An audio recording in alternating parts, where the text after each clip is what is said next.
நாட்டை நேயர்கள் அனைவருக்கும் வணக்கம். வணக்கங்க. பாஸ்கர் வணக்கம்.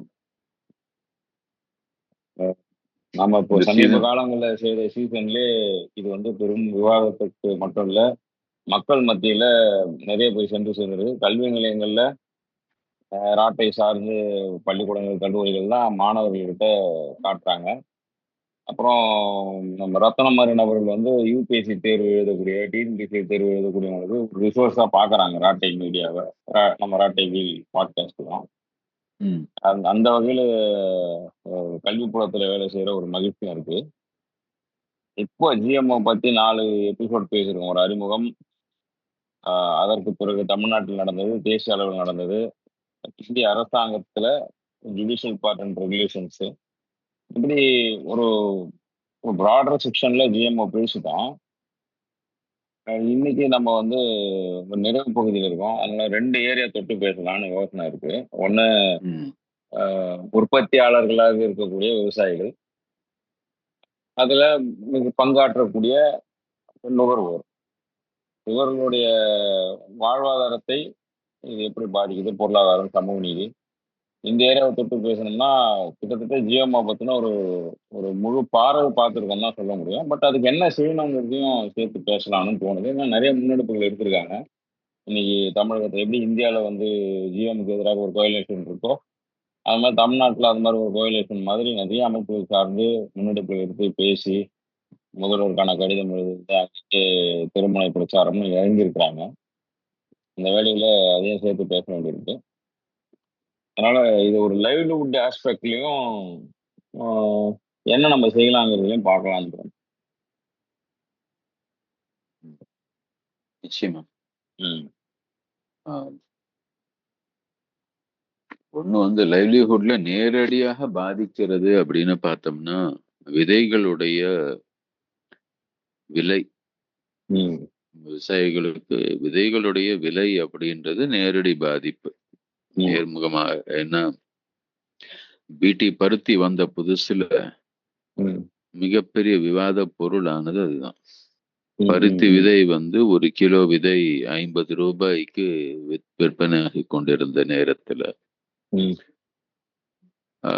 திடீர்னு மொன்சாண்டோ பிடி பருத்தி அப்படின்றது அது எப்படி உள்ள வந்துருச்சுன்றத பத்தி எல்லாம் அதிகம் பேசிட்டோம். அதை பத்தி பேச வேண்டிய அவசியம் இல்லை. விலையை பொறுத்த வரைக்கும் 1200 ரூபாய் 450 கிராம். ஏன் அந்த 450 கிராம் அப்படின்னா, அந்த 50 கிராமுக்கு அந்த ரெஃப்யூஜ் கிராப் அப்படின்னு சொல்லக்கூடிய மேரிகோல்டு அதனுடைய இதை அதோட சேர்த்து கொடுப்பாங்க. ஏன்னா ஜிஎம் கிராப் அப்படின்றதுனால அந்த ரெஃப்யூஜ் கிராப் அப்படின்னு சொல்லி சுத்தி ஒரு 10 அடிக்கு நீங்க அதுதான் போடணும். எங்கெல்லாம் நீங்க பிடி பருத்தி போடுறீங்களோ அந்த பிடி பருத்தியை சுற்றி, ஏனென்றால் இதுல இருக்கக்கூடிய மகரந்த சேர்க்கை இதுல இருந்து மற்ற பக்கத்திலேயே இதே பருத்தி வேற யாரான பருத்தி போட்டிருந்தா அதுக்கு போகக்கூடாது அப்படின்றதுனால இதை சுத்தி இந்த ரெஃப்யூஜ் கிராப்னு ஒண்ணு போடணும் அப்படின்னு சொல்லி நிர்ணயம் பண்ணி கொடுத்தது. அதை யாரும் போட்ட மாதிரி தெரியல. அது 2வது வாழ்வாதார பிரச்சனை. ஒன்று, நேரடியாக அந்த விதைகளின் விலை 1 மடங்கு அல்ல, 2 மடங்கு அல்ல, 10 மடங்கு அல்ல, ஏறத்தாழ என்ன சொல்றது 50 ரூபாய் யோசிச்சு பாருங்களேன். 50ல இருந்து 500ன்னா 10 முறை விலை ஏறுறது. 50ல இருந்து 1000ன்னா 20 முறை இல்லையா? 20 மடங்குக்கும் மேல. அதாவது பர்சன்டேஜ் வழக்குல சொல்லணும்னா ஏறத்தாழ 2000% கிட்டத்தட்ட இல்லையா? 200% கூட கிடையாது. 200ன்னா 50ல இருந்து 4 மடங்கு உயரும். அது 200 ரூபாய் ஆகும். இது 2000 கிட்ட. அது மாதிரி மிகப்பெரிய அளவுல ஓவர் நைட் வளருது. சரி, விதைகளை இவ்வளவு விலை கொடுத்து நீங்க வாங்குறீங்க அப்படின்னா அந்த விதைகள் அது எவ்வளவு ஈல்டு கொடுக்கும்னு சொல்லுதோ, அதாவது உற்பத்தி திறன் எந்த அளவு அதிகரிக்கும்னு சொல்லுதோ அந்த அளவுக்கு அதிகரிக்குதா அப்படின்னு பார்த்தான்னா அதுவும் இல்லை. ஏன்னா அதான் மொன்சாண்டோ அந்த பிடி காட்டன் அப்படின்னு சொல்லக்கூடிய அந்த பருத்தி ரகம் BT1, BT2, BT3, BT4 மொன்சாண்டோவே வந்து என்ன வந்து ஒவ்வொரு முறையும் என்ன ஆச்சுன்னா, 1 வருஷத்துக்குள்ள அல்லது 2 வருடத்துக்குள்ள அதனுடைய இந்த இது குறைய குறைய எந்த போல்வாம் அ பூச்சிக்கா எதிராக நாம வந்து இந்த பிடி பருத்திய இது பண்ணோமோ, அது வந்து இந்த பருத்தி ரகத்திற்கு வந்து இம்யூனிட்டி வந்துருச்சு அது. அது வந்து இதுல இருக்கக்கூடிய மருந்து அதன் மேல எந்த தாக்கத்தையும் ஏற்படுத்தல. அந்த தாக்கத்த ஏற்படுத்தலன்னு ஒண்ணு, இன்னும் அதிகமாக அடுத்த ரகம் ஒண்ணு, வித்தியாசமான ரகம் நாங்க குடுக்குறோம். அதுக்கு நீங்க திரும்பி முதல்ல இருந்து விதைய வாங்குங்க அப்படின்னு சொல்லி, வருடா வருடம் அந்த விதையை வாங்கக்கூடிய நிலைக்கு தள்ளப்பட்டார்கள். நம்ம ஊர்ல வருடா வருடம் விதை வாங்குவது அப்படின்றது இன்னைக்கு வந்து பல துறைகள்ல அது வழக்கம் ஆயிருச்சு. நம்ம இதுல அ காய்கறி ரகங்கள்ல இருந்து எல்லாத்துலயும் வந்து வருஷா வருஷம் புதுசா தான் வாங்குறாங்க. இல்ல நாத்தே இப்ப வாங்கிடுறாங்க விலைக்கு. ஆனா, அந்த பிடி பருத்தி வந்த புதுசுல அது அப்படித்தான் இருந்துச்சு. இன்னமும் கூட பல பெரிய மோனோகல்ச்சர் கிராப்ல வந்து சின்ன சின்ன ஹார்டிகல்ச்சர் கிராப்ல வந்து இது மாரி விலைக்கு அதிகம் வாங்குனாலுமே கூட, அது ஏன் வாங்குறாங்க அப்படின்னு பார்த்தீங்கன்னா, அதுக்கு சந்தையில அதற்கான வருமானம் வந்து நிச்சயமாக கேரண்டீடா இருக்கு அப்படின்றதுனால. இப்ப நீலகிரில எல்லாம் போனோம்னா, அந்த இங்கிலீஷ் காய்கறின்னு சொல்லக்கூடிய கேரட் போன்ற ரகங்கள் எல்லாம் ரொம்ப அதிக விலையில கொடுத்து நாத்தாக வாங்கி தான் நடுறாங்க. அதெல்லாம் நட்டு ஏன்னா அது நல்ல விலைக்கு போகுது. இங்க வந்து அந்த விலை கான எந்த விதமான ஒரு கேரண்டியும் கிடையாது. பருத்தி விலை ஏறும் இறங்கும். அது உலக அளவுல நடக்கக்கூடிய இதன் மூலமாக இங்க வந்து மாற்றம் நகர்றதுக்கான வாய்ப்பு இருக்கு. அப்படி இருக்கும்போது விதைகள், அதாவது இடுபொருளோட நம்ம நார்மலா ஆட் பண்ணக்கூடிய விதையுடைய விலை வந்து அதிகரிக்குது ஒண்ணு. இரண்டாவது அந்த விதைய நீங்க வருஷா வருஷம் வாங்கணும். which means அதிக அளவுல வாங்கக்கூடிய விதைய வந்து இன்னும் மீண்டும் மீண்டும் வாங்க வேண்டிய நிலைக்கு தள்ளப்படுறீங்க. மூணாவது அப்படி வாங்கின விதை வந்து அது என்ன செய்யும்னு சொல்லி அந்த தொழில்நுட்பத்தை நம்மளுக்கு வித்தாங்களோ, அது செய்யும் அப்படின்றதற்கான எந்த விதமான உத்தரவாதமும் கிடையாது. 4வது நீங்க முதல்ல எவ்வளவு விதை வாங்கிட்டு இருந்தீங்களோ, அதுல சரிபாதி விதை தான் வைக்கணும். அதுலயும் கூட நீங்க இந்த பருத்திய நட்டீங்கன்னா, சுத்தி வந்து நீங்க உங்க நிலத்துல கொஞ்சம் தூரத்துக்காவது நீங்க வேற ஒண்ணத்த நட்டாகணும். இல்லன்னா உங்க மேல அரசாங்கம் வந்து நீங்க அது குடுத்த கைட்லைன்ஸ ஃபாலோ பண்ணலன்னு சொல்லி உங்கள வந்து இதுக்கு ஆக்ஷன் எடுக்க வாய்ப்பு இருக்கு. 5வதாக இது எல்லாத்தையும் தாண்டி நீங்க உற்பத்தி பண்ணி முடிச்சதுக்கு அப்புறமா நீங்க விலை வந்து சந்தையில நல்ல விலை கிடைக்குமா? நீங்க எந்த அளவு வந்து மூலதனம் போட்டிருக்கீங்களோ, அதற்கு ஏத்த மாரி உங்களுக்கு வந்து வருமானம் கிடைக்குமா? அப்படின்னு பார்த்தோம்னா, அதற்கான எந்த விதமான ஒரு கேரண்டியும் நமக்கு கிடையாது. உத்தரவாதம் இல்ல நமக்கு அங்க. சோ ஒவ்வொரு தளத்திலையும் பார்த்தீங்கன்னா, இதுல கொடுமை என்னன்னா, திரும்பி அந்த பூச்சி வந்துருச்சுன்னு வச்சுக்கோங்க. மீண்டும் நீங்க அதிக காசு கொடுத்து அந்த வாங்கி அதற்கான அந்த பூச்சிக்கொல்லிகள வாங்கி அடிக்க வேண்டிய கட்டாயம். அதற்கு மீண்டும் நீங்க அதிகமா செலவு பண்ண வேண்டியது. சோ, நீங்க எந்த வேலைய அது பண்ணும்னு சொல்லி உங்களுக்கு வித்தாங்களோ, அந்த வேலைய அந்த விதைகள் பண்ணாததுனால, நீங்க இன்னும் அதிகமா செலவு பண்றீங்க. அப்போ உங்களுடைய ஒட்டுமொத்த பயிருக்கான செலவுகள் அதிகரிக்கும். ஆனால் உங்களுக்கு அதற்கு தேவையான வருமானமோ, அதற்கு ஈடு கொடுக்கக்கூடிய வருமானமோ உங்களுக்கு வர்றதுக்கான உத்தரவாதம் இல்லை அப்படின்னும்போது, மிகப்பெரிய அளவுல அதனாலதான் வந்து அந்த இன்னைக்கு நம்ம அத பத்தி பேசுறோம். ஆனா அந்த காலத்துல அத பத்தி பேசுறதுக்கு கூட வந்து தடையாக இருந்தது ஒரு விதத்துல. அத பத்தி நீங்க எழுதுனீங்கன்னா பீட்டி பருத்தி சாகுபடி பயிர் பண்ணதுனாலதான் வெறுத்து போய் அதிக செலவு பண்ணி அதுல இருந்து வருமானம் வர முடியாம அந்த கடனை வாங்கி கடனை கட்ட முடியாம அந்த வருத்தத்துல அதே பூச்சிக்கொல்லிய வந்து குடிச்சு எவ்வளவோ விவசாயிகள் வந்து உயிர் நீத்தாங்க அப்படின்னு சொல்லி பர்டிகுலர்லி தெலுங்கானால, மகாராஷ்டிரால நடந்தது. அரசாங்கமே ஒத்துக்கிட்டபடி ஏறத்தாழ 2, 3 லட்சம் விவசாயிகள் தற்கொலை பண்ணாங்கன்னு. ஆனா அரசாங்கம் அல்லாது கணக்குல நம்ம ஊர்ல விவசாயிகள் தற்கொலைன்றத வந்து வயிற்று வலி தற்கொலை அப்படின்னு சொல்லிருவாங்க இல்லையா? அது போக வந்து அன்அபிஷியலாக சொல்லக்கூடிய நம்பர் வந்து 5 லட்சத்துக்கும் மேல விவசாயிகள் வந்து தற்கொலை பண்ணிட்டாங்க அப்படின்னு. ம், அது ஏறத்தாழ ஒரு 20 வருஷத்துக்குள்ள. ம், ஸோ இந்த வாழ்வாதாரத்தை பாதிக்குமா? பாதிக்கும். இந்த தொழில்நுட்பத்தின் மூலமாக நிறைய விளைச்சல் கிடைக்குமா? உத்தரவாதம் இல்லை. ம், இது செய்யறதன் மூலமாக நம்மளுடைய உற்பத்திக்கான செலவு அதிகரிக்குமா? நிச்சயமா நடக்கும். ம், இதன் மூலமாக நமக்கு சந்தையில நல்ல விலை கிடைக்குமா? அதற்கான உத்தரவாதம் இல்லை.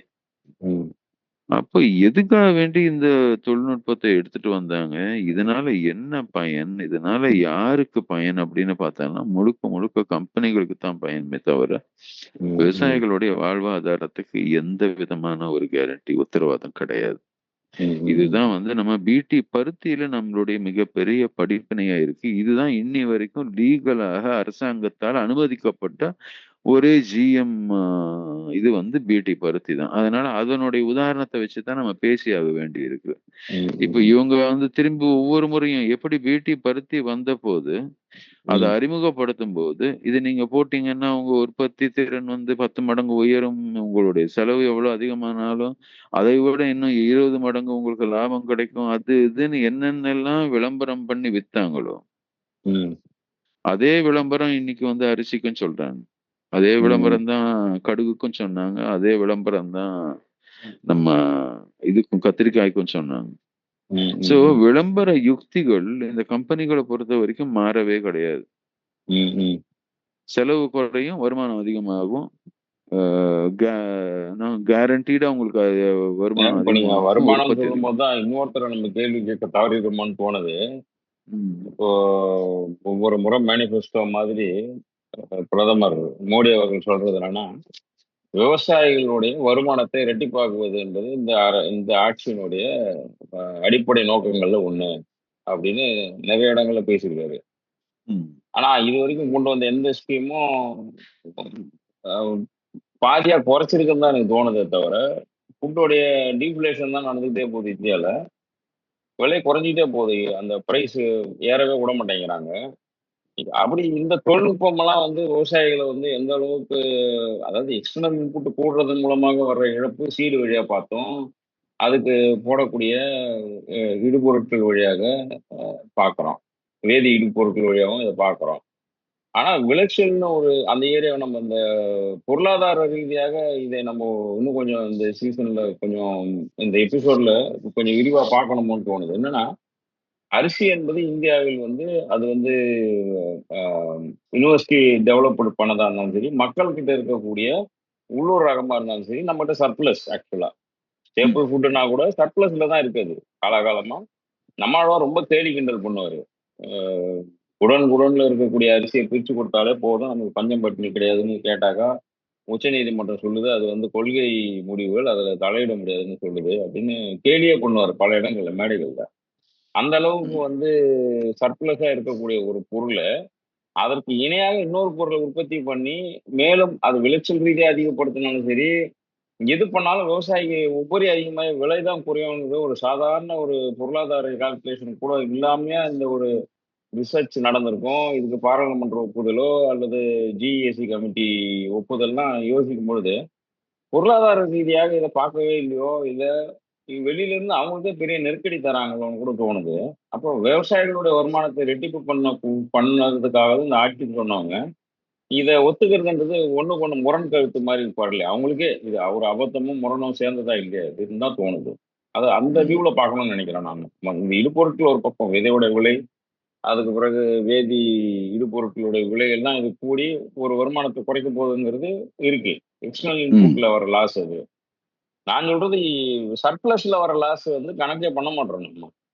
2வது ம். ப்ராசஸ் ம். பண்ண முடியாம, கிடங்கு இல்லாம, குடோன் இல்லாம கிடக்குற அந்த விஷயங்கள்லாம் சீர் பண்ணாம, ஆல்ரெடி லட்சக்கணக்கான விதைகள் இருக்கு. ஆயிரக்கணக்குல புழக்கத்துல இருக்கு அப்படிங்கிற பட்சத்துல, அத எடுத்து மக்கள்ட்ட குடுத்தாலே போதும் இல்லையா? டெவலப் பண்ணி. இது எதுக்கு புதுசா ஒரு ரகத்த நாங்க ஜீன் எடிட்டட் டெக்னாலஜி வழியாக கொண்டு வந்து, தொழில்நுட்பத்தை வலுப்படுத்துவதன் மூலமாக விவசாயிகள அ விவசாயிகளுக்கு இழப்பு மட்டும் கிடையாது. அவங்க வாழ்க்கைய நடுத்தெருக்கு மீண்டும் கொண்டு வாங்கலாம்ன்ற கேள்வி வருது. அந்த வியூல கொஞ்சம் பார்க்கணும்னு நினைக்கிறேன். நீங்க என்ன நினைக்கிறீங்க? இந்த பொருளாதாரம் எக்ஸ்டர்னல் இன்புட் இல்லாத சர்ப்ளஸ்னால ஏற்படக்கூடிய இந்த கணக்கீடுகள கொஞ்சம் பார்க்கணும்னு தோணுது. இல்ல சார், நீங்க சொன்ன ரொம்ப ரொம்ப முக்கியமான பாயிண்ட். நம்ம சர்ப்ளஸ் எதுக்கு வருது அப்படின்னு பார்த்தோம்னா, பெரும்பாலும் நம்ம விவசாயிகள் கிட்ட இருக்கக்கூடிய ஒரு என்ன சொல்றது, ஒரு விதமான ஒரு அப்ரஹென்ஷன் அதிகமாயிருக்கு. அப்ரஹென்ஷன்னா ஒரு விதமான ஒரு பயம், ஒரு தயக்கம், ஒரு இது பயிர் பண்றேன், இந்த விதை போடுறேன் இந்த வருஷம் அப்படின்னா, விவசாயிகள் அனைவருக்கும் தெரியும் இது கடைசியில சந்தைக்கு போகும்போது சந்தையில விலை கிடைக்குமா கிடைக்காதா அப்படின்ற அந்த ஒரு ஐயப்பாடு எல்லார்கிட்டும் இருக்கிறது இயல்புதான்.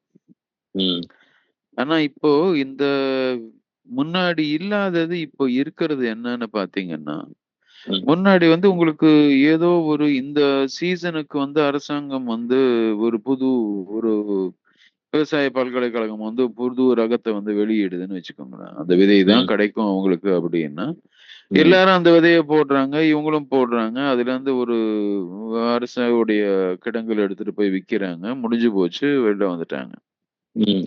இது காலகாலமாக நடக்குது. இதுல என்ன ஒரு பிரச்சனைன்னு பாத்தீங்கன்னா, ஆஹ் ஆஹ் அது அனைத்து விவசாயிகளுக்கும் நல்ல தரமான விதையை அரசாங்கத்தால குடிக்க முடியுதா அப்படின்னா அதுல ஒரு பிரச்சனை இருக்கு. அப்படி கறக்கக்கூடிய விதையில ஜெர்மினேஷன் கெப்பாசிட்டி என்னவா இருக்கு, நம்மளுடைய சீட் ரீப்ளேஸ்மெண்ட் ரேஷியோ எப்படி இருக்கு, இந்த எஸ்ஆர்ஆர்னு சொல்லுவாங்க, இதெல்லாம் கொஞ்சம் பிரச்சனையாக இருந்தது.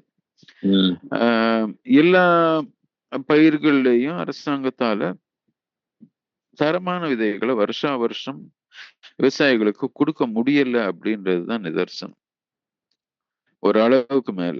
பட் இதுக்கு இடையில தான் இந்த சந்தை பொருளாதாரம் உள்ள நுழைஞ்சதுதான் சொல்லுது விவசாயி கிட்ட. அவர் ஆல்ரெடி நம்ம போட்ட அளவுக்கு வரல, முன்னாடி இருந்த அளவுக்கு வரலன்ற ஒரு இதுல இருக்கும்போது, அல்லது அது மாதிரி வந்ததுன்னா அதுல கிரெயினோடைய தன்மை வெயிட் இல்ல அல்லது இது இல்லைன்ன மாதிரி இருக்கும்போது, இப்ப நீங்க சந்தை பொருளாதாரம் உள்ள என்ன சொல்றது, இந்த விதையை வாங்கிக்கோங்க, இது நல்ல விலை கிடைக்கும், நல்ல இது ரொம்ப முக்கியம் அப்படின்னு சொல்லும் போது, ஒட்டுமொத்தமா அவங்களுடைய அப்ப இருக்கக்கூடிய அந்த ஐயத்தை போக்கும் விதமாக யாரோ ஒரு வியாபாரி விக்கிறாரு. அதனாலதான் மொத்த பேரும் ஒரே இதுல போய் விழுகுறாங்க.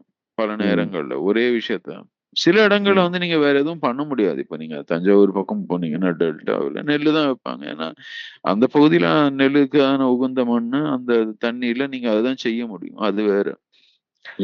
மற்ற இடங்கள்ல நீங்க வெவ்வேறு விஷயங்கள் செய்யக்கூடிய இடங்கள்ல கூட இப்போ பருத்தி எல்லாம் போட்டாங்க. பேட்டி பருத்தி வந்த இடம் புதுசுல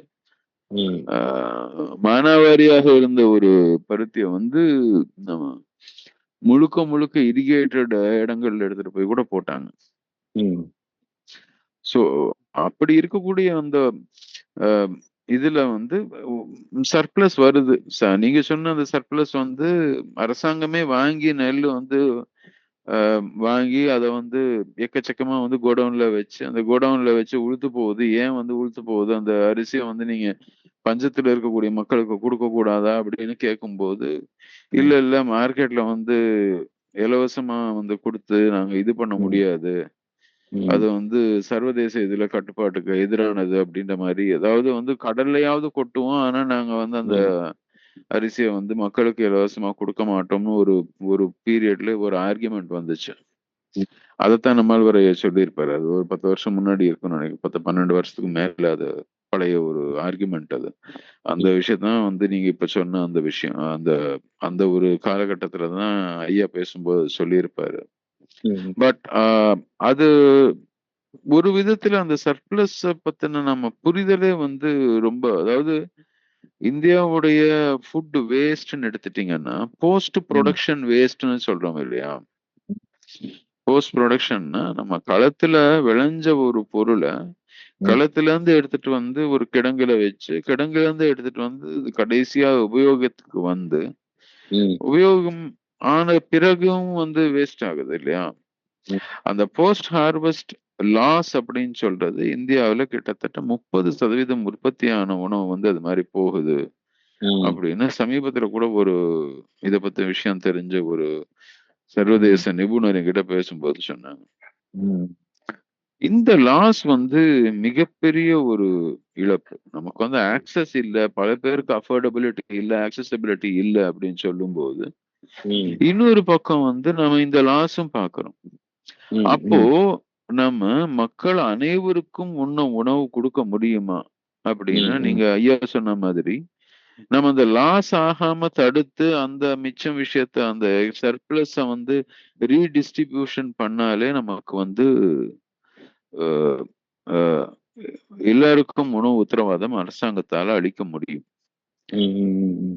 இந்த உணவு உத்தரவாதம்னு சொல்ல முடியாது, அந்த ஃபுட் செக்யூரிட்டி அப்படின்றது ம். மைய அரசாங்கத்தால வந்து சுப்ரீம் கோர்ட்ல தான் இன்னொரு இதுல வந்து 100% எல்லாருக்கும் உணவு உத்தரவாதம் அரசாங்கத்தால அளிக்க முடியுமா ம். அப்படின்னு கேள்வி வந்தபோது, ம்.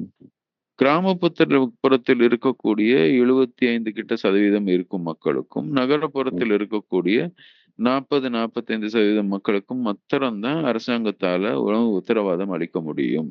ம். மற்ற பேரெல்லாம் சந்தை பொருளாதாரத்தை சார்ந்துதான் அவங்களுடைய உணவு உத்தரவாதம் இருக்குது ம். அப்படின்ற மாதிரி ஒரு வாதம் அரசாங்க தரப்புல வந்து வைக்கப்பட்டது. ம். நம்மளுடைய ஃபுட் செக்யூரிட்டி ஆக்ட்னு ஒண்ணு இருக்கு, உணவு உத்தரவாதத்துக்கான ஒரு ஆக்ட். அந்த ஆக்ட்லயே இதுதான் சொல்லப்பட்டிருக்கு. ஃபுட் செக்யூரிட்டி ம். ஆக்ட்லயே வந்து நமக்கு வந்து உணவு உத்தரவாதம் எல்லாருக்கும் அப்படின்னு அரசாங்கம் சொல்லுது. ம். அப்படி இருக்கும்போது நம்ம வந்து சர்ப்ளஸ் அப்படின்றதோடைய புரிதல் வந்து எப்படி இருக்கணும்னா, it has to be regional. ம். இப்ப சென்ட்ரலைஸ்டா இருக்கிறதுனாலதான் இவ்வளவு சர்ப்ளஸ் அப்படின்றது வருது. இப்போ ஒவ்வொரு பகுதியிலையும் அந்த பகுதியில விளையக்கூடிய உணவு வந்து அங்கேயே இருக்கக்கூடிய பப்ளிக் டிஸ்ட்ரிபியூஷன் சிஸ்டம்னு சொல்லக்கூடிய இந்த பிடிஎஸ், அதாவது ரேஷன் கடைகள் மூலமாக வாங்கி ம். அங்கேயே அதே மாநிலத்திலயோ இல்ல அதே மாவட்டத்திலயோ கூட நம்ம ரீடிஸ்ட்ரிபியூட் பண்ணிட்டோம் வச்சுக்கோங்களேன், ம். நமக்கு இந்த பிரச்சனை இருக்காது. ம். அது இல்லாம இப்ப வந்து என்ன ஆகுது, சென்ட்ரலைஸ்டா வந்து ஃபுட் கார்ப்பரேஷன் ஆஃப் இந்தியா எல்லாத்தையும் வாங்கும், குடோன்ல வச்சுக்கும். ம். அதுக்கப்புறம் அவங்க வந்து எந்தெந்த இடத்துல எவ்வளவு தேவைன்றத பேஸ் பண்ணி அவங்க வந்து எடுத்துட்டு போய் மீண்டும் விநியோகம் பண்ணுவாங்க. ஒவ்வொரு ம். மாநிலத்துக்கும் எவ்வளவு தேவை என்னன்னு. ம். அப்போ இங்க தமிழகத்துல உற்பத்தி ஆக அரிசி வேற ஊருக்கு போகலாம், அங்க இருந்து வந்து அரிசி இங்க வரலாம், அது மாதிரிலாம் ஆகிறதுக்கான வாய்ப்பு இருக்கு. ம். ஸோ நமக்கு முக்கியமா நாம பார்க்க வேண்டியது என்னன்னா, இப்படிப்பட்ட ஒரு சென்ட்ரலைஸ்டு சிஸ்டத்துடைய தேவை என்ன இன்னைய காலகட்டத்துல? நீங்க வந்து ஃபுட் இந்த என்ன சொல்றது, அந்த ஆஹ், அந்த குடோன் வச்சிட்டு இருக்கக்கூடிய அந்த ஃபுட் கார்ப்பரேஷன் ஆஃப் இந்தியா அப்படின்னு சொல்லக்கூடிய மைய அரசாங்கத்துடைய ஒரு நிறுவனம் தான் அதை செய்யுது. ம். அது வந்து மையப்படுத்தப்பட வேண்டிய அவசியம் இருக்கா அப்படின்ற கேள்வி நம்ம கேட்கணும். ஏன்னா எப்போ ஒரு ம். காலகட்டத்துல வந்து வெள்ளைக்காரன் இந்த காலகட்டத்துல மொத்த பேருக்கும் உணவு அளிக்கணும் அப்படின்னா மத்திய அரசாங்கத்தோடைய பொறுப்பு அது அப்படின்ற மாதிரி இருந்திருக்க வாய்ப்பு இருக்கு. ம். அப்போ வந்து உற்பத்தி திறன் நம்ம கிட்ட அவ்வளவு கிடையாது, நம்ம கிட்ட உற்பத்தி இல்லை அப்படின்றதெல்லாம் இருக்கும். இன்னைக்கு வந்து உற்பத்தி பெருமளவுல இருக்கு எல்லா மாநிலங்கள்ல. ஒரு ம். சில மாநிலங்கள் தவிர்த்து மற்ற மாநிலங்கள்ல நிச்சயமாக நல்ல பரவலான உற்பத்தி இருக்கு. அது மாத்திரம் இல்லாம பரவலான பலவிதமான விஷயங்களும் உற்பத்தி ஆகுது. ம். அது சர்ப்ளஸ்ன்ற ஒரு ஒரு இடத்துக்கே போகாம, அந்த ஊர்ல இருக்கக்கூடிய மக்களுடைய உடல் நலத்துக்கு என்னென்னலாம் தேவை, அது என்னென்னலாம் அந்த ஊர்ல விளையுது, அத ம். தவிர மற்ற என்னென்னலாம் தேவை, இது எல்லாத்தையும் நம்ம விளைவிச்சு அந்த மக்களுக்கு குடுக்கலாமா? ம். அப்படின்னு யோசிக்க ஆரம்பிச்சேன். இப்போ கேரளாவுல வந்து காய்கறிக்காக அது ஒரு சின்ன முயற்சி ஒண்ணு எடுத்தாங்க இடையில. ம். ஒவ்வொரு பஞ்சாயத்தும் தனக்கு தேவையான காய்கறிகளை தானே உற்பத்தி பண்ணி கடைகளை வச்சு அது வந்து மக்களுக்கு விக்கிற மாதிரி.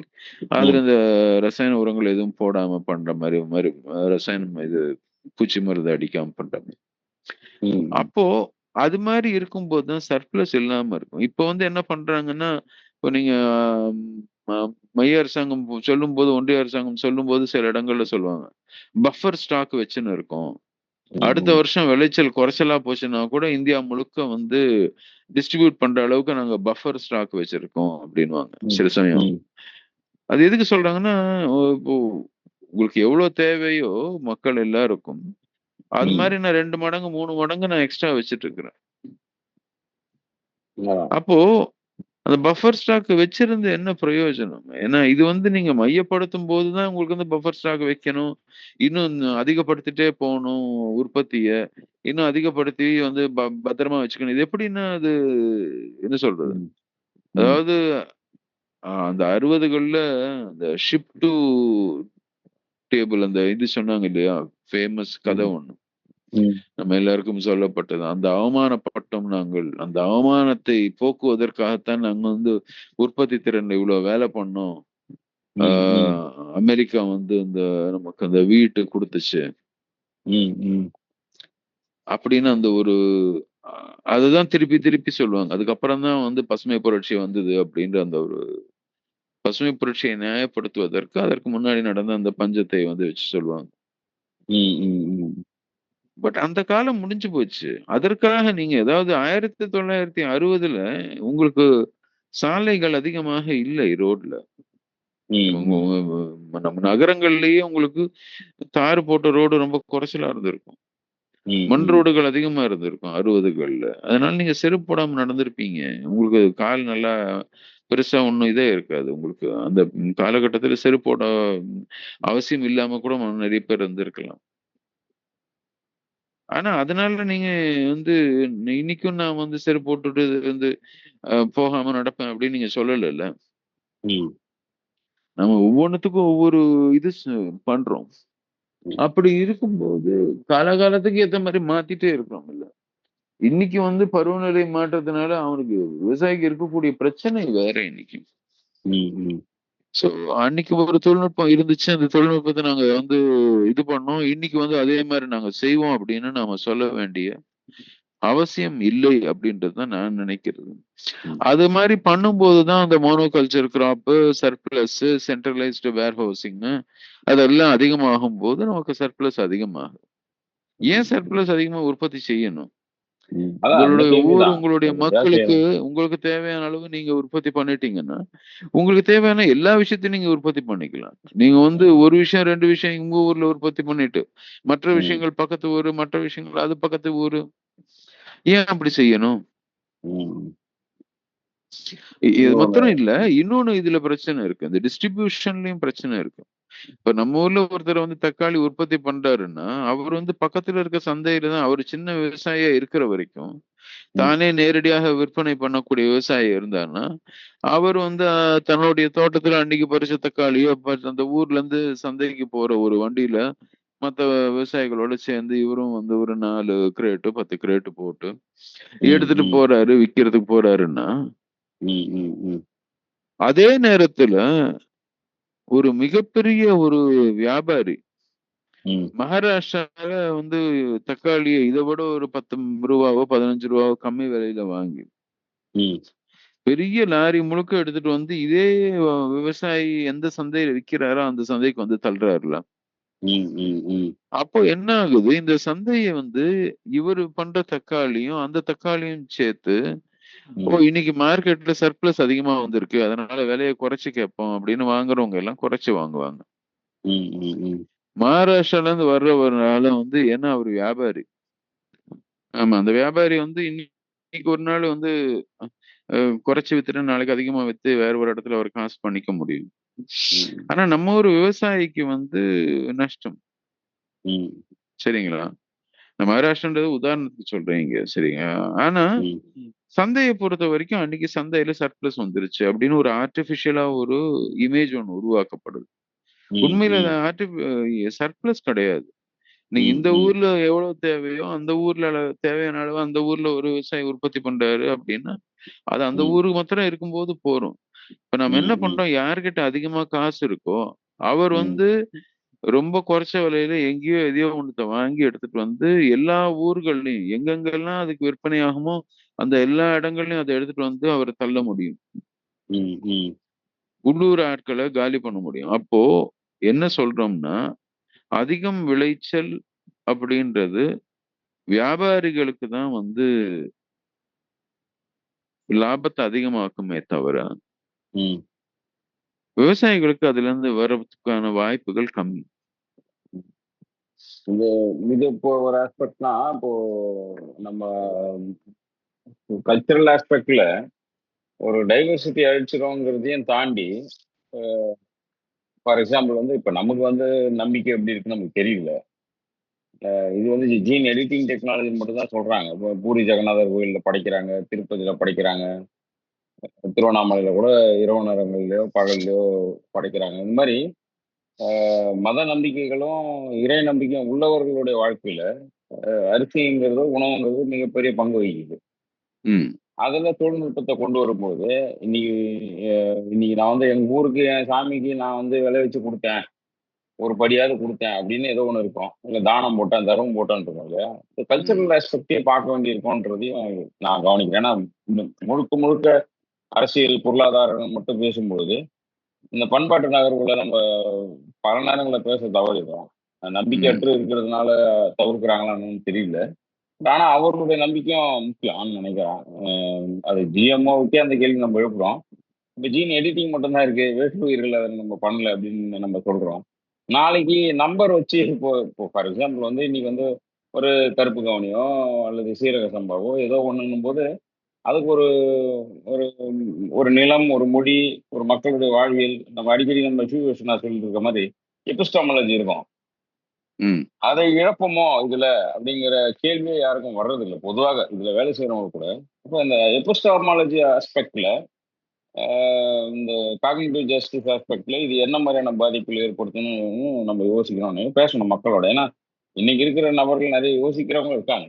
ம். இளைஞர்களாலும் சரி, பெரியவங்களா இருந்தாலும் இந்த ஆஸ்பெக்ட்ல யோசிக்கிற விவாதம் பண்ணக்கூடிய நபர்கள் வந்திருக்காங்க. ஜேர்னலிஸ்டுங்க கூட இதை கவனிக்கலாம்னு நான் நினைக்கிறேன். அதனால இந்த எபிஸ்டாமாலஜி ஆஸ்பெக்டும் கல்ச்சரல் ஆஸ்பெக்டும் எப்படி பார்க்கறது, அல்லது நிஜமாவே அப்படி ஒரு விஷயங்கள்லாம் நம்ம கவனிக்கிறோமாப்போ இல்ல கவனிக்க தவறுறோமா, இது அரசியல்ல இருந்து கழிக்கிறோமான்றது what is the part of nature in constitution கேட்டுனே இருப்பார்ல. அந்த மாதிரி ம். நம்ம அதை வச்சிருக்கோமா, அந்த கான்ஸ்டியூஷனுக்குள்ள இந்த நேச்சர் ஆஸ்பெக்ட் வச்சிருக்கோமான்ற கேள்வியும் இருக்கு. அது சார்ந்து பேசலாம்னு நினைக்கிறேன். உண்மை. நமக்கு வந்து கதைகள்லயும், பாடல்கள்லயும், இதுலயும் வந்து நிறைய விஷயங்கள் அடங்கி இருக்கு. ம், 2வது எபிஸ்டமிக் ஜஸ்டிஸ் அப்படின்னு சொல்லக்கூடியது. அதாவது பல்வேறு விதங்களில் நாம ஒரு விஷயத்த பத்தி பேசணும் அப்படின்றது. ம், இன்னைக்கு நாம பெரும்பாலும் அரசியல், தொழில்நுட்பம் அல்லது அறிவியல் ம், இதை தாண்டி வாழ்வாதாரத்துக்கான விஷயங்கள வந்து பேச மாட்டேங்கிறோம். ம், ஆஹ் அதுல பொருளாதார அரசியல் என்ன ஆகுதுன்னா, ஆப்டிமைஸ் ரிசோர்ஸ் யூசேஜ் அப்படின்னு சொல்றோம். ம், ம், பொருளாதார அடிப்படையில நாம வந்து வளங்களை பார்க்கும்போது, ம், மேற்கத்திய சிந்தனையுடைய ஒரு தொடர்ச்சியாக ம், எஃபிஷியன்சிய அதிகப்படுத்தணும், ம், துரிதப்படுத்தணும். ம், வேகமாக நமக்கு தேவையான சத்தை நாம மண்ணுல இருந்தும், மலைகள்ல இருந்தும், காடுகள்ல இருந்தும், காற்றில் இருந்தும், நீரில் இருந்தும் உறிஞ்சிக்கணும். ம், துரிதமாகவும், வேகமாகவும், துல்லியமாகவும் அத உறிஞ்சி எடுக்கிறது தான் வந்து ம், பொருளாதார அடிப்படை. அதை ம், நோக்கித்தான் தொழில்நுட்பம் நகருது. ம், நீங்க உங்க மண்ண வந்து தாய்ன்னு சொல்லுவீங்க, மலைய வந்து கடவுள்ன்னுவீங்க, காட்ட வந்து தேவதைன்னுவீங்க, நதிக்கு ஒரு பேர வச்சு அதுல போய் நான் குளிச்சா புனிதம்ன்னுவீங்க. இதெல்லாம் நீங்க சொன்னீங்கன்னா, நீங்க இதெல்லாம் பாதுகாக்க ஆரம்பிச்சுருவீங்க. பாதுகாக்க ம், ஆரம்பிச்சீங்கன்னா, அப்ப நீங்க பாதுகாப்புன்னு வரும்போது என்ன ஆகும்னா, அப்போ வந்து நீங்க இதற்கான ஏன்னா அத நீங்க எம்பாடி பண்றீங்க. அதுக்கு ஒரு ம், பேர் கொடுக்கும்போதே, அத ஒரு மனிதருக்கு ஈக்குவலன்ட்டான ஒரு விஷயங்கள உருவாக்குறீங்க. அதற்கான கதைகள உருவாக்குறீங்க. ம், பாடல்கள உருவாக்குறீங்க. கவிதைய உருவாக்குறீங்க. ம், அப்போ எஃபிஷியன்ட்டா அதுலருந்து நமக்கு தேவையானத மாத்திரம் முடிஞ்ச அளவுக்கு எடுத்துட்டு போவோம். ம், துரிதமாக அதுலருந்து எடுத்துட்டு போவோம் அப்படின்றத வந்து அதுக்கு வலிக்குமே! ம், அத நீங்க மனிதனாக நீங்க வந்து அத வந்து மிகப்பெரிய ஒரு ஆறாக பார்த்து, அந்த ஆறுலருந்து நான் வந்து எனக்கு தேவையான தண்ணிய மாத்திரம் எடுத்துக்கிறேன்னு பார்க்கும்போது வேற. ம், அதே ஆற்றை நீங்க கங்கைன்னு ஒரு பேர குடுத்து அத புனிதப்படுத்திட்டீங்கன்னா, ம், அப்ப என்ன ஆகும்? நீங்க வந்து பெரும்பாலான விஷயங்கள் நடத்த முடியாது. ம், ம், அதுதான் பிரச்சனை. நம்மகிட்ட இருக்க மிகப்பெரிய பிரச்சனை என்னன்னா, இன்றைய நவீன அறிவியல் சார்ந்து வேலை செய்றவங்க பல பேரும், ம், அதை தாண்டி மக்களுக்கு ஏன்னா man is a irrational animal. ம், நம்ம வந்து ஆ வெறும் ரேஷனாலிட்டி மாத்திரம் வச்சு எல்லா வேலைகளும் நம்ம செய்யறதில்ல. ம், ம், அப்படி வச்சு பார்த்தோம்னா, நம்ம அன்போ, காதலையோ வந்து நம்ம வந்து விளக்க முடியாது. ம், கருணைய விளக்க முடியாது. ம், ஏன்னா, நம்ம வந்து இது மாரி விஷயங்கள் கம்பேஷன் அப்படின்ற விஷயத்தையோ, எம்பதின்றதையோ அல்லது ம், லவ்வையோ வந்து நம்மளால விளக்க முடியாது. ஸோ நம்ம வந்து ம், we need to be understanding that we are irrational and that is good. ம், ம், ம். ரேஷனலா தான் செய்யணும். சிரிப்ப எப்படி எக்ஸ்பிளைன் பண்ணுவீங்க? ம், ம். ஸோ அ ஜிடிபிக்கு அ கான்ட்ரிபியூட் பண்ணாத நிறைய நல்ல விஷயம் இருக்குன்னு தெரியல. ம். அது அது ஒண்ணு. அதே மாதிரி தான் the second part of it is we are a people who celebrate. ம், ம். செலிப்ரேட் பண்ணும்போது நம்மளுக்கு பாடல் தேவை, கவிதை தேவை, எல்லாம் தேவை நமக்கு. அது எல்லாமே இல்லாம வெறும் இல்ல எஃபிஷியன்சிய என்னன்னா நோக்கி சோறே தொழில்நுட்பம். தெய்வமா பாக்குற நாடு நம்ம. ஆமா. இந்த இந்த முழு முதல் வித்தேயோன்னு சொல்றான். ம், அதாவது ம், வைணவத்துல நான் ஒரு முறை ஒரு வைணவ ஸ்காலர் கிட்ட பேசும்போது அவர் சொன்னாரு எனக்கு. ம், திவ்ய பிரபந்தத்துல ம், என்ன நம்ம வந்து திவ்ய பிரபந்தம் பத்தி எல்லாம் அதிகமா பேசுறது கிடையாது. ஏன்னா தமிழ் பக்தி இலக்கியம் வந்து ஆல்மோஸ்ட் நமக்கு மறக்கடிக்கப்பட்ட ஒரு விஷயம். ம், திவ்ய பிரபந்தத்துல நாராயணனை வந்து பேசும்போது முழு முதல் வித்தேயோ அப்படின்னு சொல்லி சொல்றோம்.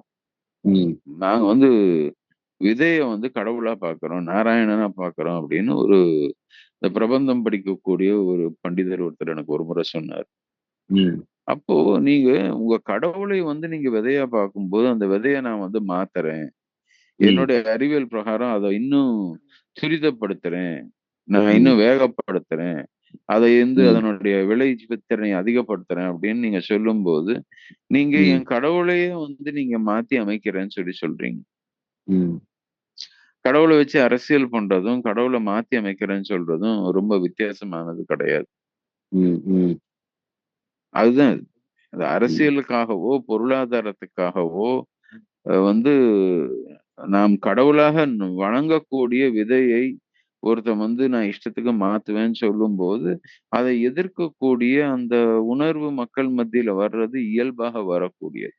ம், இப்போ உங்க வீட்ல வந்து உங்க ஆ ஆ வீட்ல இருக்கக்கூடிய உங்கள் சொந்தக்காரங்கள வந்து யாரான வந்து துன்புறுத்துனாங்கன்னா, நம்ம ம், சும்மாவா இருப்போம்? ம், நம்ம மண்ணையும், மலையையும், தண்ணியும் வந்து நம்ம சொந்தக்காரங்களா பார்க்கும்போது, அவங்கள வந்து துன்புறுத்துறாங்க. விதைய வந்து நம்ம கடவுளா பார்க்கும்போது, அந்த விதைய நான் மாத்துறேன் அப்படின்னு ம். ஒருத்தன் சொல்றான்னா, சும்மாவா இருப்போம்? அவ்வளவுதான். அது அந்த உணர்வு அடிப்படையில தானே வந்து தமிழ்நாட்டுல நெறைய பேர் வந்து இத எதிர்த்து என்னாவது செய்யணும், செய்யணும் அப்படின்னு சொல்லி சொல்றாங்க. ஸோ அந்த ம், எபிஸ்டமிக்ன்றது வந்து நம்ம வெளிப்பாடு இன்னைக்கு எதிர்ப்பாக வெளிப்பாடு வரும்போது, இந்த எபிஸ்டமிக் அந்த நாலேட்ஜ் டைவர்சிட்டிய பார்க்கும்போது தான் நமக்கு வந்து இத புரிஞ்சுக்கவே முடியுது. ம், ம், இல்லன்னா வந்து வெறும் இந்த ஒரு பழைய மந்திரி ஒருத்தர் சொன்னாரு. நான் அறிவியல் தெரிஞ்சவங்க கிட்ட மாத்திரம் தான் இத பத்தி பேசுவேன். மத்த பேர்கிட்ட பேச மாட்டேன் அப்படின்னு சொல்லும்போது, நீங்க என்ன ம், சொல்றீங்க? இது அறிவியல தவிர வேற எதுவுமே இதுக்கு தேவையில்ல அப்படின்னு நினைக்கிறீங்க உணவுக்கு.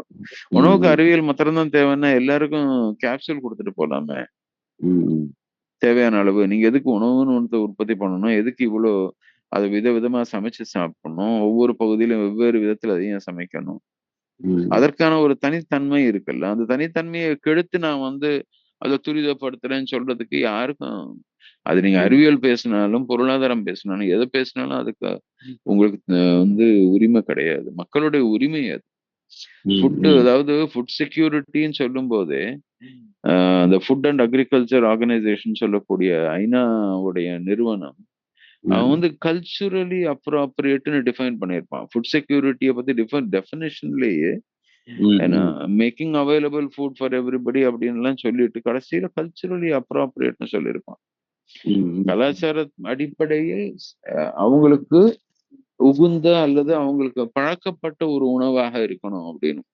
ம், ம், அது ரொம்ப ரொம்ப முக்கியம். அத வந்து நம்ம பேசுறது கிடையாது. ஏன்னா, ம், ஈவன் ஆக்டிவிஸ்ட் மத்தியிலேயே கூட பொருளாதார, அறிவியல், தொழில்நுட்ப அடிப்படையில தான் வாழ்வாதாரத்த நம்ம அணுகுறோமோன்னு கூட எனக்கு சில நேரம் தோணும்.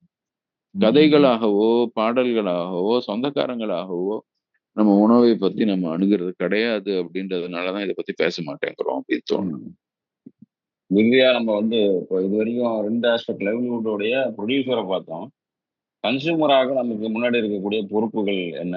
நம்ம செய்ய வேண்டியது என்னன்னு இந்த ஒட்டுமொத்த சீசனுடைய இறுதி கருத்தா நம்ம பார்க்கணும். ஒரு என்ன நுகர்வோராக பண்ணலாம்னு நினைக்கிறீங்க? எனக்கு என்னமோ ஒவ்வொருத்தரும் தங்களை எஜுகேட் பண்ண வேண்டியது இருக்குன்னு தோணுது டைவர்ஸா. ம். நம்ம எல்லாம் லிட்ரேட் ஆயிட்டோம். ஆனா ஒரு கட்டுரை இருந்த மனிதனாக மாறல மட்டும் தோணுது. முதல் விஷயம். அது அத பத்தி தெரிஞ்சுக்கிட்டா தானே விவாதமே. அது புறக்கணிச்சுட்டு போறதே ஒரு வகையான இது நம்ம பிரச்சனை இல்ல. உற்பத்தியாளர் பிரச்சனைன்னு நகர்ந்து போறது முதல் இதுவா நான் பார்க்கிறேன். இது விவசாயிகளுடைய பிரச்சனை அப்படின்னு பார்க்கிறது. நுகர்வோருடைய பிரச்சனையாவோ, அது உங்களுடைய வாழ்க்கையிலயோ, மருத்துவ அளவுலயோ அல்லது அவர்கள்கிட்ட இப்போ விவசாயன்றது நம்மளிருந்து வேற யாரோன்னு பார்க்குற பார்வை இருக்கு இல்லையா? ம். அது அந்த இடம் தீர்க்க வேண்டிய சிக்கலா பார்க்குறேன். 2வது எங்கெல்லாம் வாய்ப்பு இருக்குதோ, அங்கெல்லாம் களத்துல இணைஞ்சுக்கிறதோ, ஊடகத்துல பேசுறதோ, எழுதுறதோ, இந்த மாதிரி இப்போ வேலையும் செய்யலாம். ஏன்னா அப்படிதான் நம்ம இதுவரைக்கும் நடந்த ஜிஎம்ஓ நடந்த இந்திய அளவுலயும் சரி, தமிழகத்திலயும் நடந்த விஷயங்கள் நடந்தது. மக்களுடைய பங்களிப்பு நெறைய இருந்தது. ம். அதுக்கு முன்னாடி தெளிவா இப்போ எல்லா எபிசோட்ல பேசணும்னு அதான் சொன்னாங்கல்ல. நம்ம ஒண்ணும் ஒரு மூடத்தனமான கருத்த பரப்பல. கம்ப்ளீட்லி ஒரு அரசியல், அ பொருளாதார, அறிவியல் சார்ந்த, சமூகம் சார்ந்த அனைத்தையும் உள்ளடக்கிய கேள்விகள் தான் வைக்கிறோம். அதனால இந்த ஸ்டெப்ப எடுத்து வைக்கிறதுங்கிறது ஏதோ பின்னோக்கி இந்த சமூகத்தை இழுக்கிறதுக்காக இல்லாம, இந்த கேள்விகளோட நியாயத்த முதல்ல புரிஞ்சுக்கிறதுக்கு அவங்க எஜுகேட் ஆகணும். அதுக்கப்புறம் களத்துல ஏதாவது துணை நிக்கணுங்கிறது தான் என்னுடைய கருத்தா இருக்கு. உண்மை. மக்கள் தெரிஞ்சுக்க வேண்டியது ரொம்ப ரொம்ப அவசியம். தங்களை தாங்களே வந்து புரிஞ்சுக்க வேண்டியது மாத்திரம் இல்ல, கேள்விக்குட்படுத்தணும். அதாவது நவீன அறிவியலுடைய மிக முக்கியமான கோட்பாடு என்னன்னு பார்த்தீங்கன்னா, எந்த விஷயத்தையும் கேள்வி கேளு. ம். கேள்வி கேட்டு கேள்விக்கு உட்படுத்தாத நம்ம வந்து புரிஞ்சுக்க வேண்டிய அவசியம் இல்லை அப்படின்றது தான் மாடர்ன் சயின்ஸ் உடைய ஃபண்டமெண்டல் கோட்பாடு அதுதானே. ம். எல்லாத்தையும் வந்து கேள்வி கேட்டு புரிஞ்சுக்கணும் அப்படின்னு. ம். அப்படி பார்க்கும்போது அறிவியல் ரீதியில இது சரியான ஒரு அறிவியலானா இல்ல. ம்.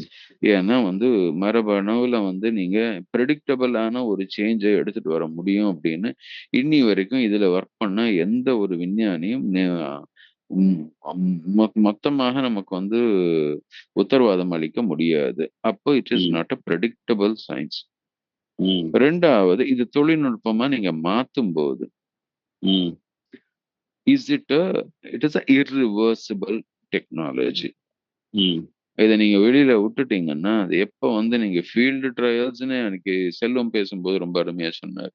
ஒரு முறை ம். நீங்க ஃபீல்டு ட்ரையல்ஸ்ன்னு அத எப்போ வந்து குடுத்துட்டீங்களோ, செல்வமா இல்ல ம். கவிதா பேசும்போது சொன்னாங்கன்னு இது நெனைக்கிறேன். 2 பேருமே பேசுனாங்க. 2 பேர் இத பத்தி பேசுனாங்க. அந்த காற்றுல எப்போ அது வெளியில போயிருச்சோ, ம். அப்பவே ம். அத வந்து மியூட்டேட் ஆக ஆரம்பிச்சிருச்சு. அது வந்து அது சுத்தி இருக்கக்கூடிய சூழலை மாற்றுகிறது.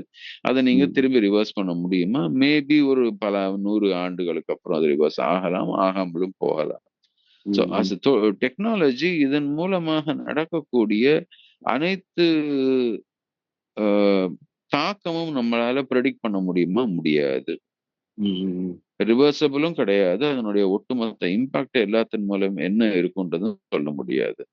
ம். சரி. இதன் மூலமாக பொருளாதார அடிப்படையில் நிச்சயமாக விவசாயிக்கு இவ்வளோ வருமானம் அதிகரிக்கும்னு உன்னால சொல்ல முடியுமா? அப்படின்னா, ம். எப்படி நீங்க ம். மோடிஜி சொன்னீங்களோ வந்து ரெட்டிப்பாக்குவோம், ரெட்டிப்பாக்குவோம்னு இன்னி வரைக்கும் சொல்லிட்டு இருக்கிறாரு. ஆனா, அது மாரி ம். ரெட்டிப்பாக்கல விவசாயியுடைய பொருளாதாரத்த எங்கேயுமே. இது ம். தொழில்நுட்பம் அவரோட கொஞ்சம் அவருடைய பெரிய அண்ணன் இந்த தொழில்நுட்பம். ஏன்னா, அவர் சொல்றதுக்கு ஒரு 10 ஆண்டுக்கு முன்னாடில இருந்தே இந்த தொழில்நுட்பம் அதே கதைய சொல்லிட்டு இருக்கு. இன்னி வரைக்கும் தொழில்நுட்பத்தினால விவசாயிகளுக்கு நமக்கு தெரிஞ்ச அளவுல உயிர் போயிருக்கே தவிர, ஒட்டுமொத்தமாக விவசாயிகள்ல எல்லாருக்கும் எங்கேயோ ஒருத்தர் 2 பேருக்கு வந்திருக்க வாய்ப்பு இருக்கு நிச்சயமாக. ஆனா ஒட்டுமொத்தமாக விவசாயிகளுடைய வாழ்வாதாரமோ அல்லது வருமானமோ தொடர்ந்து லாபகரமா இருந்திருக்கு அப்படின்னு சொல்றதற்கான ஆதாரம் கிடையாது. சூழல் அடிப்படையிலையும் இதனால நடக்கக்கூடிய பேர் ஆபத்தாக தான் சூழலியல் ஆளுங்க சொல்றாங்க.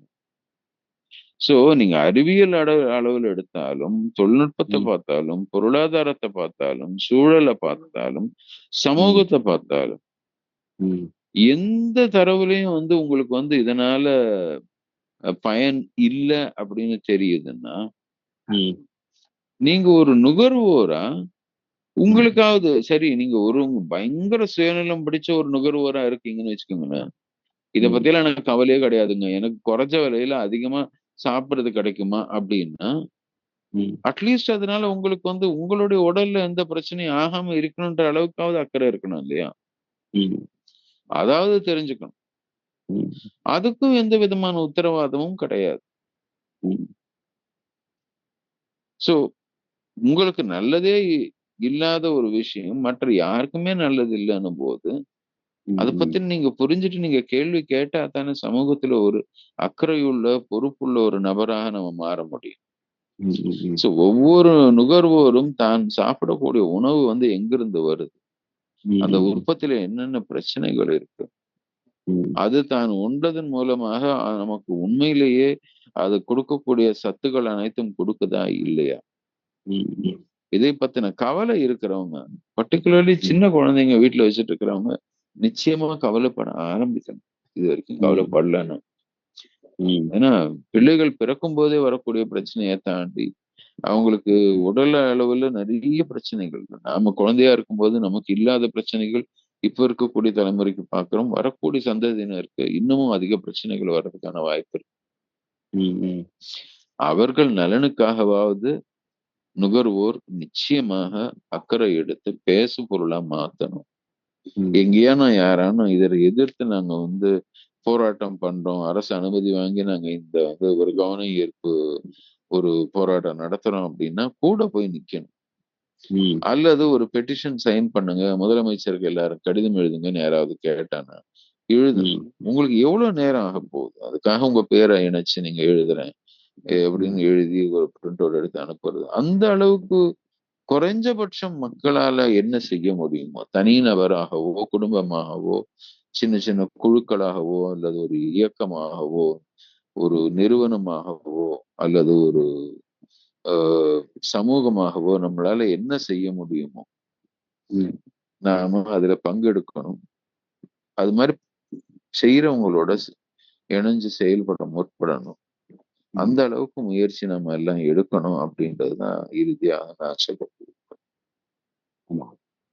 பார்ப்போம். முழுமையாக மரபணு மாற்றப்பட்ட, மரபணு திருத்தப்பட்ட தொழில்நுட்பம், அதனுடைய சட்ட திருத்தங்கள் எல்லாத்தையும் வரிசையா பார்த்துட்டு வாழ்வியல் வாழ்வாதார பிரச்சனையும் பார்த்துருக்கோம்.